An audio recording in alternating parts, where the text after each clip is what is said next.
प्यारे बच्चों, इस वीडियो ਦੇ ਵਿੱਚ ਅਸੀਂ ਗੱਲ ਕਰਾਂਗੇ ਕਿ ਅਸੀਂ ਸੰਖਿਆਵਾਂ ਨੂੰ ਵਿਗਿਆਨਕ ਸੰਕੇਤਨ ਵਿੱਚ ਕਿਸ ਤਰ੍ਹਾਂ ਲਿਖਦੇ ਹਾਂ ਤੇ ਸੰਖਿਆਵਾਂ ਨੂੰ ਵਿਗਿਆਨਕ ਸੰਕੇਤਨ ਵਿੱਚ ਲਿਖਣ ਦੇ ਸਾਨੂੰ ਕੀ ਫਾਇਦੇ ਹੁੰਦੇ ਹਨ। ਸਭ ਤੋਂ ਪਹਿਲਾਂ ਗੱਲ ਕਰਦੇ ਹਾਂ ਬੱਚਿਓ ਕਿ ਵਿਗਿਆਨਕ ਸੰਕੇਤਨ ਦੀ ਸਾਨੂੰ ਲੋੜ ਕਿਉਂ ਪੈਂਦੀ ਹੈ। ਬੱਚਿਓ, ਕੁਝ ਸੰਖਿਆਵਾਂ ਹੁੰਦੀਆਂ ਨੇ ਜਿਹੜੀਆਂ ਬਹੁਤ ਹੀ ਵੱਡੀਆਂ ਹੁੰਦੀਆਂ ਨੇ, ਕੁਝ ਸੰਖਿਆਵਾਂ ਬਹੁਤ ਹੀ ਛੋਟੀਆਂ ਹੁੰਦੀਆਂ ਨੇ ਤੇ ਬਹੁਤ ਵੱਡੀਆਂ ਜਾਂ ਬਹੁਤ ਛੋਟੀਆਂ ਸੰਖਿਆਵਾਂ ਨੂੰ ਅਸੀਂ ਆਸਾਨੀ ਨਾਲ ਲਿਖਣ ਲਈ ਸੰਖਿਆਵਾਂ ਦੇ ਵਿਗਿਆਨਕ ਸੰਕੇਤਨ ਦੀ ਵਰਤੋਂ ਕਰਦੇ ਹਾਂ। आओ थोड़ा जिहा उदाहरण नाल समझते हैं कि मैं की कहना चाहना। बच्चों, धरती तो सूरज की दूरी इत्थे मैं दर्शाई है। यह एक बहुत वड्डी संख्या है क्योंकि धरती सूरज तो बहुत ज़्यादा दूर है, सानू सारिਆਂ ਨੂੰ पता है। तो इस संख्या नू जे मैं दोबारा लिखना होवे या इस संख्या के उत्ते कुछ काम करने होण तां मैनू इस संख्या नू पढ़न विच थोड़ी समस्या आएगी। पहला मैनू इस दियां जीरोज़ बड़ी ध्यान नाल गिणनियां पैणगियां। जे एक अद्धी भी जीरो घट वध हो गई तो ये जिहड़ी सूरज तो धरती की दूरी है ये बिल्कुल ही गलत हो जाएगी। तो इस तरह दीयां बहुत वड्डियां संख्यावां नू असीं आसानी नाल लिखण लई विग्यानक संकेतन की वरतों करते हैं। हुण जे मैं इसे संख्या नू विग्यानक संकेतन विच दर्शावां तो किस तरह की दिखेगी? वो बनेगी 1.496 गुणा 10 की पावर 11 किलोमीटर। हुण इस संख्या नू पढ़ना बड़ा सौखा है, फटाफट पता लग जाता है। 1.496 multiplied by 10 raise to the power 11 kilometre. हुण ये जिहड़ी संख्या है ये विग्यानक संकेतन विच लिखी हुई है। तुसीं देखिया इसनूं असीं कितनी आसानी नाल पढ़ सकते हैं ते जे इसनूं दोबारा किते लिखना होवे तां तुसीं बड़ी आसानी नाल लिख सकते हो। तुहानूं जीरोज़ काउंट करन दी समस्या तो छुटकारा मिल गया है। क्लीयर होया ना? आओ एक होर उदाहरण देखते हैं। बच्चों, तुसीं सारिਆਂ ने पढ़िया होएगा कि जीव जंतु सारे सैलों तो मिल के बने हुए हैं। इस तरह ही तुहाडे सामने इत्थे मैं पौधा सैल दिखाया बच्चों। जिहड़ा पौधा सैल हुंदा है वो आकार दे विच बहुत छोटा हुंदा है ते तुहानूं सारिਆਂ ਨੂੰ पता है कि इसनूं देखण लई सानूं माइक्रोस्कोप की वरतों करनी पैंदी है। इसनूं असीं नंगी अख नाल नहीं देख सकते। विग्यानकां ने ਵੱਖ-ਵੱਖ तरीकों नाल इसका साइज़ लभ्या है जिहड़ा कि लगभग 0.000127 मीटर हुंदा है। एक बहुत ही छोटा साइज़ है तो तुहानूं पता है कि यह बहुत छोटा साइज़ है। क्यों? क्योंकि तुसीं इसनूं अपनी नंगी अख नाल तां देख ही नहीं सकते, इस करके यह बहुत छोटी संख्या है। इस संख्या नूं भी लिखण दे लई सानूं इस दियां जीरोज़ ध्यान नाल काउंट करनियां पैंदियां हन। पर जे मैं इसनूं विग्यानक संकेतन दे विच लिखां तां ओह कुछ इस तरह नज़र आएगी। 1.275 गुणा 10 की घात -5 मीटर। तो इस प्रकार असीं देखिया कि संख्यावां नूं विग्यानक संकेतन दे विच लिखण दे सानूं की लाभ होए। एक तो विग्यानक संकेतन विच लिखियां संख्यावां नूं पढ़ना ते लिखना बहुत ही सौखा है तो दूजा इस विधि नाल लिखियां संख्यावां की तुलना करनी भी काफ़ी आसान होंदी है। तुलना करन दा मतलब होया जे असीं पता करना होवे कि दो संख्यावां दे विचों किहड़ी संख्या वड्डी है या किहड़ी छोटी है, जो बहुत ही वड्डियां या बहुत ही छोटियां संख्यावां होण तां उन्हां दी तुलना थोड़ी जी औखी हो जाती है। आओ उदाहरण नाल समझदे हां कि मैं की कहना चाहुंदा। इत्थे तुहाडे कोल दो संख्यावां तुहानूं नज़र आ रहीआं ने, खब्बे पासे ते सज्जे पासे दो संख्यावां लिखियां होईआं ने। असीं ये पता करना है कि दोवां संख्यावां दे विचों वड्डी संख्या किहड़ी है जां छोटी संख्या किहड़ी है। ठीक है, जे तुसी दशमलव वाली संख्यावां की तुलना कर सकते हो फिर भी तुहानूं इत्थे जीरोज़ गिणन दे विच बहुत ही ध्यान रखना पएगा तां तुसी इन्हां दी तुलना कर सकते हो। पर जे असीं इस काम नूं सौखा बनाउणा होवे तां असीं इन्हां संख्यावां दे विग्यानक संकेतन लिखदे हां। जे मैं इन्हां दोवें संख्यावां नूं विग्यानक संकेतन विच लिखां तां खब्बे पासे वाली संख्या बनेगी 5.26 गुणा 10 की घात -21 ते सज्जे पासे वाली संख्या बनेगी 1.526 गुणा 10 की घात -19। हुण जदों भी असीं संख्यावां की तुलना करनी हुंदी है, जे संख्यावां विग्यानक संकेतन च लिखियां ने तो सब तो पहला असीं जिहड़ी 10 की घात है उसकी तुलना करते हैं। हुण इत्थे असीं देखते हैं दोवें संख्यावां दे विचों 10 की घात जिहड़ी है खब्बे पासे वाली संख्या की वो है -21 तो सानूं पता है -21 जिहड़ा है -19 तो छोटा हुंदा है। इस प्रकार सानूं ये पता लग गया कि जिहड़ी खब्बे पासे वाली संख्या है वो छोटी है। हुण तुसीं देखो जे तुसीं विग्यानक संकेतन देख के तुलना करो तो तुसीं बड़ी आसानी नाल दस सकोगे कि किहड़ी संख्या छोटी है। जे तुसीं सधारण रूप में लिखियां संख्यावां नूं देखो तो एकदम देख के तुहानूं नहीं पता लगता कि किहड़ी संख्या छोटी है जां वड्डी है।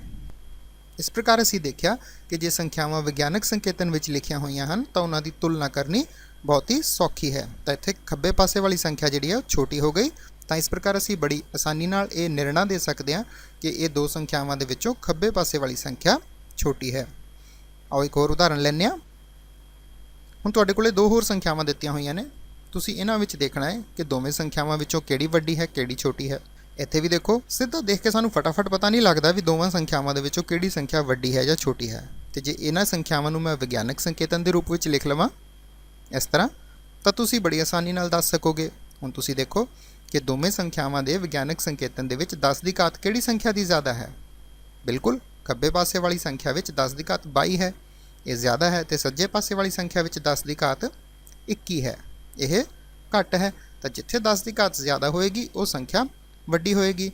ਤਾਂ ਇਸ ਪ੍ਰਕਾਰ ਸਾਨੂੰ ਪਤਾ ਲੱਗ ਗਿਆ ਕਿ ਖੱਬੇ ਪਾਸੇ ਵਾਲੀ ਸੰਖਿਆ ਵੱਡੀ ਹੈ। ਤਾਂ ਵਿਗਿਆਨਕ ਸੰਕੇਤਨ ਵਿੱਚ ਜੇ ਸੰਖਿਆ ਲਿਖੀ ਹੋਈ ਹੈ ਤਾਂ ਉਹਨਾਂ ਦੀ ਤੁਲਨਾ ਅਸੀਂ ਬੜੀ ਆਸਾਨੀ ਨਾਲ ਕਰ ਸਕਦੇ ਹਾਂ। ਕਲੀਅਰ ਹੋ ਗਿਆ? ਹੁਣ ਅਸੀਂ ਗੱਲ ਕੀਤੀ ਕਿ ਵਿਗਿਆਨਕ ਸੰਕੇਤਨ ਦੇ ਵਿੱਚ ਅਸੀਂ ਸੰਖਿਆਵਾਂ ਦੀ ਤੁਲਨਾ ਆਸਾਨੀ ਨਾਲ ਕਰ ਸਕਦੇ ਹਾਂ, ਪਰ ਤੁਸੀਂ ਸਾਰੇ ਸੋਚ ਰਹੇ ਹੋਵੋਗੇ ਠੀਕ ਹੈ, ਤੁਲਨਾ ਤਾਂ ਆਸਾਨੀ ਨਾਲ ਹੋ ਗਈ, ਪਰ ਸਾਨੂੰ ਤਾਂ ਪਤਾ ਹੀ ਨਹੀਂ ਕਿ ਸੰਖਿਆਵਾਂ ਨੂੰ ਵਿਗਿਆਨਕ ਸੰਕੇਤਨ ਵਿੱਚ ਲਿਖੀ ਤਾਂ ਕਿਸ ਤਰ੍ਹਾਂ ਹੈ। ਤਾਂ ਫਿਰ ਇਹੀ ਸਿੱਖਦੇ ਹਾਂ ਕਿ ਅਸੀਂ ਸੰਖਿਆਵਾਂ ਨੂੰ ਵਿਗਿਆਨਕ ਸੰਕੇਤਨ ਵਿੱਚ ਕਿਸ ਤਰ੍ਹਾਂ ਲਿਖਦੇ ਹਾਂ। ਆਓ ਇੱਕ ਸੰਖਿਆ ਲੈਂਦੇ ਹਾਂ। ਮੰਨ ਲਓ ਸਾਡੇ ਕੋਲ ਇੱਕ ਸੰਖਿਆ ਦਿੱਤੀ ਹੋਈ, ਇੱਕ ਬਹੁਤ ਵੱਡੀ ਸੰਖਿਆ ਹੈ, ਇਸ ਨੂੰ ਅਸੀਂ ਵਿਗਿਆਨਕ ਸੰਕੇਤਨ ਵਿੱਚ ਲਿਖਣਾ ਹੈ। ਜਦੋਂ ਵੀ ਅਸੀਂ ਕਿਸੇ ਸੰਖਿਆ ਨੂੰ ਵਿਗਿਆਨਕ ਸੰਕੇਤਨ ਵਿੱਚ ਲਿਖਣਾ ਹੋਵੇ ਤਾਂ ਸਭ ਤੋਂ ਪਹਿਲਾ ਕੰਮ ਹੁੰਦਾ ਹੈ ਉਸ ਸੰਖਿਆ ਦੇ ਵਿੱਚ ਅਸੀਂ ਦਸ਼ਮਲਵ ਦਾ ਨਿਸ਼ਾਨ ਲੱਭੀਏ ਕਿ ਉਹ ਕਿੱਥੇ ਹੈ। ਹੁਣ ਇਸ ਸੰਖਿਆ ਦੇ ਵਿੱਚ ਸਾਨੂੰ ਕਿਤੇ ਵੀ ਦਸ਼ਮਲਵ ਦਾ ਨਿਸ਼ਾਨ ਨਹੀਂ ਦਿਖਦਾ ਪਿਆ। ਜਿਸ ਸੰਖਿਆ ਦੇ ਵਿੱਚ ਕਿਤੇ ਵੀ ਸਾਨੂੰ ਦਸ਼ਮਲਵ ਦਾ ਨਿਸ਼ਾਨ ਨਹੀਂ ਦਿਖ ਰਿਹਾ ਤਾਂ ਉਹ ਦਸ਼ਮਲਵ ਦਾ ਨਿਸ਼ਾਨ ਬਿਲਕੁਲ ਸੱਜੇ ਪਾਸੇ ਹੋਏਗਾ, ਤਾਂ ਉੱਥੇ ਅਸੀਂ ਸੰਖਿਆ ਨੂੰ ਦਸ਼ਮਲਵ 0 ਪਾ ਕੇ ਲਿਖ ਲਵਾਂਗੇ।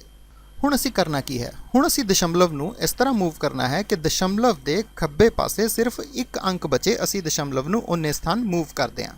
ਤਾਂ ਫਿਰ ਦੇਖੀਏ, ਅਸੀਂ ਦਸ਼ਮਲਵ ਨੂੰ ਇੱਕ ਸਥਾਨ ਮੂਵ ਕੀਤਾ, 2 3 4 5 6 7 8 9 10 11 12 13 14 15 16 17 18 19 20 21 22।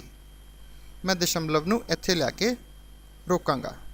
ਤਾਂ ਇਸ ਪ੍ਰਕਾਰ ਮੇਰੇ ਕੋਲ ਇਹ ਸੰਖਿਆ ਬਣੇਗੀ 1.436।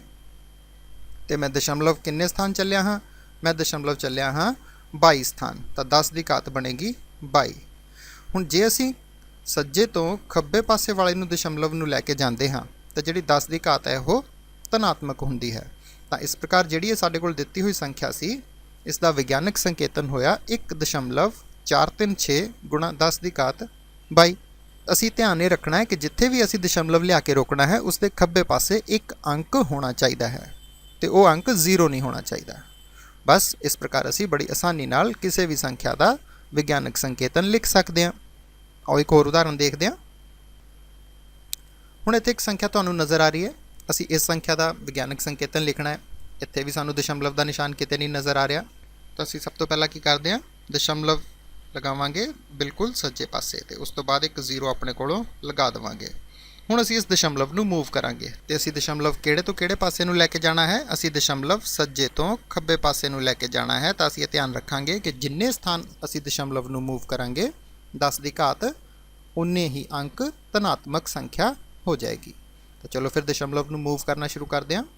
1 2 3 4 5 6 7 8 9 10 11 12 13 14 15 16 17 18 19 20 21। ਮੈਂ 21 ਸਥਾਨ ਦਸ਼ਮਲਵ ਨੂੰ ਮੂਵ ਕੀਤਾ ਤੇ ਮੇਰੇ ਕੋਲ ਸੰਖਿਆ ਬਣੀ 9.365 ਤੇ 5 ਤੋਂ ਬਾਅਦ ਤਾਂ ਜ਼ੀਰੋਜ਼ ਹੀ ਨੇ, ਇਹਨਾਂ ਨੂੰ ਅਸੀਂ ਛੱਡ ਸਕਦੇ ਹਾਂ। ਤਾਂ ਹੁਣ ਮੈਂ 21 ਸਥਾਨ ਚੱਲਿਆ ਸੀ ਸੱਜੇ ਤੋਂ ਖੱਬੇ ਵਾਲੇ ਪਾਸੇ ਨੂੰ, ਤਾਂ 10 ਦੀ ਘਾਤ ਮੈਂ ਲਿਖਾਂਗਾ 21। ਤਾਂ ਇਸ ਪ੍ਰਕਾਰ ਜਿਹੜੀ ਇਹ ਸੰਖਿਆ ਸਾਨੂੰ ਦਿੱਤੀ ਹੋਈ ਸੀ, ਇਸ ਦਾ ਵਿਗਿਆਨਕ ਸੰਕੇਤਨ ਹੋਇਆ 9.365 ਗੁਣਾ 10 ਦੀ ਪਾਵਰ 21। ਕੋਈ ਜ਼ਿਆਦਾ ਔਖਾ ਕੰਮ ਨਹੀਂ ਹੈ, ਮੈਨੂੰ ਲੱਗਦਾ ਤੁਹਾਨੂੰ ਸਾਰਿਆਂ ਨੂੰ ਸਮਝ ਆ ਰਿਹਾ ਹੋਵੇਗਾ। ਆਓ ਇੱਕ ਹੋਰ ਉਦਾਹਰਨ ਦੇਖ ਲੈਂਦੇ ਹਾਂ। ਇੱਥੇ ਸਾਡੇ ਕੋਲ ਇੱਕ ਸੰਖਿਆ ਦਿੱਤੀ ਹੋਈ ਹੈ, ਅਸੀਂ ਇਸ ਨੂੰ ਵਿਗਿਆਨਕ ਸੰਕੇਤਨ ਵਿੱਚ ਲਿਖਣਾ ਹੈ। ਸਭ ਤੋਂ ਪਹਿਲਾਂ ਅਸੀਂ ਕੀ ਲੱਭਦੇ ਹੁੰਦੇ ਹਾਂ? ਦਿੱਤੀ ਹੋਈ ਸੰਖਿਆ ਦੇ ਵਿੱਚ ਦਸ਼ਮਲਵ ਦਾ ਨਿਸ਼ਾਨ ਕਿੱਥੇ ਹੈ? ਹੁਣ ਇੱਥੇ ਸਾਨੂੰ ਦਸ਼ਮਲਵ ਦਾ ਨਿਸ਼ਾਨ ਪਹਿਲਾਂ ਹੀ ਲੱਭ ਚੁੱਕਿਆ ਹੈ। ਦੇਖੋ ਇੱਥੇ ਸੰਖਿਆ ਦੇ ਵਿੱਚ ਦਸ਼ਮਲਵ ਪਹਿਲਾਂ ਹੀ ਸਾਨੂੰ ਲੱਗ ਕੇ ਮਿਲਿਆ ਹੋਇਆ ਹੈ। ਹੁਣ ਅਸੀਂ ਇਸ ਦਸ਼ਮਲਵ ਨੂੰ ਮੂਵ ਕਰਾਂਗੇ, ਇਸ ਤਰ੍ਹਾਂ ਮੂਵ ਕਰਾਂਗੇ ਕਿ ਦਸ਼ਮਲਵ ਦੇ ਖੱਬੇ ਪਾਸੇ ਇੱਕ ਅੰਕ ਬਾਕੀ ਰਹਿ ਜਾਵੇ। ਤੇ ਅਸੀਂ ਦਸ਼ਮਲਵ ਹੁਣ ਕਿਸ ਪਾਸੇ ਨੂੰ ਮੂਵ ਕਰ ਰਹੇ ਹਾਂ? ਅਸੀਂ ਦਸ਼ਮਲਵ ਖੱਬੇ ਤੋਂ ਸੱਜੇ ਪਾਸੇ ਨੂੰ ਮੂਵ ਕਰਦੇ ਪਏ ਹਾਂ। ਤਾਂ ਹੁਣ ਜਿੰਨੇ ਸਥਾਨ ਦਸ਼ਮਲਵ ਮੂਵ ਕਰੇਗਾ ਅਸੀਂ 10 ਦੀ ਘਾਤ ਉਨਾ ਅੰਕ ऋणात्मक ਲਿਖਾਂਗੇ। ਤਾਂ ਚਲੋ ਫਿਰ ਦਸ਼ਮਲਵ ਮੂਵ ਕਰਕੇ ਦੇਖਦੇ ਹਾਂ। 1 2 3 4 5 6 7 8 9 10 11 12 13 14 15 16 17 18 19 20 21 ਇੱਥੇ ਲਿਆ ਕੇ ਮੈਂ ਦਸ਼ਮਲਵ ਨੂੰ ਛੱਡ ਦਿਆਂਗਾ ਤਾਂ ਇਹ ਸੰਖਿਆ ਬਣੇਗੀ 5.26 ਗੁਣਾ 21 ਸਥਾਨ ਮੈਂ ਮੂਵ ਕੀਤਾ ਤਾਂ ਇਹ ਬਣੇਗਾ 10 ਦੀ ਘਾਤ -21 ਕਿਉਂਕਿ ਹੁਣ ਮੈਂ ਦਸ਼ਮਲਵ ਨੂੰ ਖੱਬੇ ਪਾਸੇ ਤੋਂ ਸੱਜੇ ਪਾਸੇ ਨੂੰ ਲੈ ਕੇ ਜਾ ਰਿਹਾ ਹਾਂ। ਆਓ ਇੱਕ ਹੋਰ ਉਦਾਹਰਨ ਦੇਖ ਲੈਂਦੇ ਹਾਂ। ਹੁਣ ਜਿਹੜੀ ਸੰਖਿਆ ਸਾਨੂੰ ਦਿੱਤੀ ਹੈ ਅਸੀਂ ਇਸ ਦਾ ਵਿਗਿਆਨਕ ਸੰਕੇਤਨ ਲਿਖਣਾ ਹੈ। ਇੱਥੇ ਸਾਨੂੰ ਦਸ਼ਮਲਵ ਦਾ ਨਿਸ਼ਾਨ ਪਹਿਲਾਂ ਹੀ ਲੱਭ ਚੁੱਕਿਆ ਹੈ ਤੇ ਅਸੀਂ ਦਸ਼ਮਲਵ ਕਿਸ ਪਾਸੇ ਨੂੰ ਲੈ ਕੇ ਜਾਵਾਂਗੇ? ਖੱਬੇ ਤੋਂ ਸੱਜੇ ਵਾਲੇ ਪਾਸੇ ਨੂੰ, ਮਤਲਬ ਲੈਫਟ ਟੂ ਰਾਈਟ। ਤਾਂ ਗਿਣ ਲੈਂਦੇ ਹਾਂ ਦਸ਼ਮਲਵ ਸਾਨੂੰ ਕਿੰਨੇ ਸਥਾਨ ਚਲਾਉਣਾ ਪਏਗਾ? 1 2 3 4 5 6 7 8 9 10 11 12 13 14 15 16 17 18 19। ਜੇ ਮੈਂ ਦਸ਼ਮਲਵ ਨੂੰ ਇੱਥੇ ਛੱਡਾਂ ਤਾਂ ਦਸ਼ਮਲਵ 19 ਸਥਾਨ ਮੂਵ ਕਰਨਾ ਪਵੇਗਾ ਤਾਂ ਇਹ ਸੰਖਿਆ ਬਣੇਗੀ 1.526 ਗੁਣਾ 10 ਦੀ ਘਾਤ, ਹਾਂਜੀ ਦੱਸੋ, ਬਿਲਕੁਲ ਸਹੀ, -19। ਮਾਈਨਸ ਕਿਉਂ? ਕਿਉਂਕਿ ਅਸੀਂ ਖੱਬੇ ਤੋਂ ਸੱਜੇ ਵਾਲੇ ਪਾਸੇ ਨੂੰ ਦਸ਼ਮਲਵ ਨੂੰ ਲੈ ਕੇ ਚੱਲੇ ਹਾਂ। ਤਾਂ ਇਸ ਪ੍ਰਕਾਰ ਅਸੀਂ ਕਿਸੇ ਵੀ ਦਿੱਤੀ ਹੋਈ ਸੰਖਿਆ ਦਾ ਵਿਗਿਆਨਕ ਸੰਕੇਤਨ ਬੜੀ ਆਸਾਨੀ ਦੇ ਨਾਲ ਲਿਖ ਸਕਦੇ ਹਾਂ। ਮੈਂ ਉਮੀਦ ਕਰਦਾ ਹਾਂ ਕਿ ਸਧਾਰਨ ਰੂਪ ਵਿੱਚ ਦਿੱਤੀਆਂ ਸੰਖਿਆਵਾਂ ਨੂੰ ਵਿਗਿਆਨਕ ਸੰਕੇਤਨ ਵਿੱਚ ਲਿਖਣ ਦੀ ਵਿਧੀ ਤੁਹਾਨੂੰ ਚੰਗੀ ਤਰ੍ਹਾਂ ਸਮਝ ਆ ਗਈ ਹੈ। ਤੁਹਾਡਾ ਸਾਰਿਆਂ ਦਾ ਬਹੁਤ-ਬਹੁਤ ਧੰਨਵਾਦ। ਇਸੇ ਤਰ੍ਹਾਂ ਦੇ ਹੋਰ ਵੀਡੀਓਜ਼ ਦੇਖਣ ਲਈ ਤੁਸੀਂ ਲੌਗਇਨ ਕਰ ਸਕਦੇ ਹੋ youtube.com/learnwithgp। Thank you very much.